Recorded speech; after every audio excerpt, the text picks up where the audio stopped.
My name is Nurjahan Akbar. I am from Kabul, Afghanistan, and I run a women's rights organization called Free Women Writers. So we are all volunteer, every member of us. We basically write about women's rights issues and use social media, traditional media, events, books, newspapers to advocate for women's rights. We focus on gender-based violence and discrimination against women because Afghanistan is one of the countries with the highest rates of gender-based violence in the world. So how it works is we have a group of writers in Washington, D.C. We have writers all over Afghanistan. We all connect online. We don't have an office. And everyone submits their articles, and we edit them and publish them. So far, we have published more than 3,000 poems, personal stories, articles, and we have been able to publish articles from more than 130 writers. But what's more important to me is that we have been able to talk about some of the issues that nobody else talks about in Afghanistan. We talk about issues that are considered taboo. We talk about, for example, menstruation. We talk about early and child marriage. We talk about things that other people think are too hot. And we start the conversation, and then we see other people talking about it. So I see ourselves as like the spark that starts change. So many women are deprived of their most essential human rights. And most essential human rights include education, include the right to have your own identity, include the right to vote, include the right to voice your opinion, to participate politically and socially and have jobs.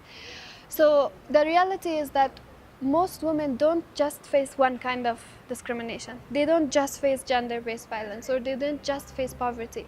They face many, many different forms of oppression, and those forms of oppression all contribute to that woman's marginalization and to her feeling powerless. So one of the things that I want to change is I want to give this message to Afghan women and to women around the world, that no matter your circumstances, you have immense power inside of you. You have the ability to challenge your community. You have the ability to challenge gender roles. You have the ability to change the way your life is lived.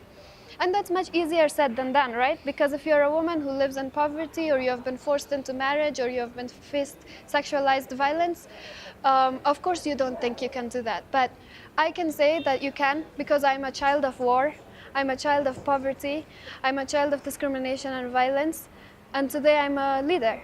So I think there's no reason we can't be that. So I think we're having a really huge impact on Afghanistan, and the reason is not necessarily because of numbers or we help this number reach that number, but it's because we are bringing new ideas. And I think that goes so far beyond anything else. But we have also, the way that I know that my work is worthwhile and that I'm doing a good job, is that so many women from all around the country write us and call us and tell us that we are doing a good job, that we have helped them. For example, most recently we published a small book for women who are facing violence, to how to get help, how to get legal help, how to get emotional support, and also to tell them that they are not alone, that if they're facing violence, it's not your fault. We published it in September, and I've already gotten like dozens of messages from women who say, this book really impacted me. This book really made me see myself as powerful. This book really made me see myself as a change maker, not just a victim. And I think that to me is so much more important, that individual, real, human women are reaching out to me and saying I'm making a difference in their life. And it's not just me, it's 130 writers, and all of them do it. They have written once or twice, or they write every month, but every one of them has put their own time. They don't get paid. All they do is get their story heard.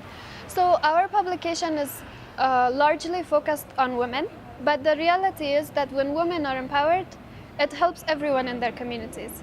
So many countries around the world, if women were part of the economic force, if women were socially and economically empowered, their GDP would grow by 10%, by 15%. In Afghanistan, if women were part of the labor force, if women had the confidence and the security and the opportunity to get jobs, the whole country would be doing better, not just their families. And I've seen it in my own family. Because women and men in my family, we all work, we all contribute, we have been able to rebuild our lives after war, which is not something easy. So I think when you empower a woman, when you give a woman a voice, or women have voice, but when you highlight women's voices, when you give women confidence, it ultimately ripples and helps other people and other women and other communities and even their own families.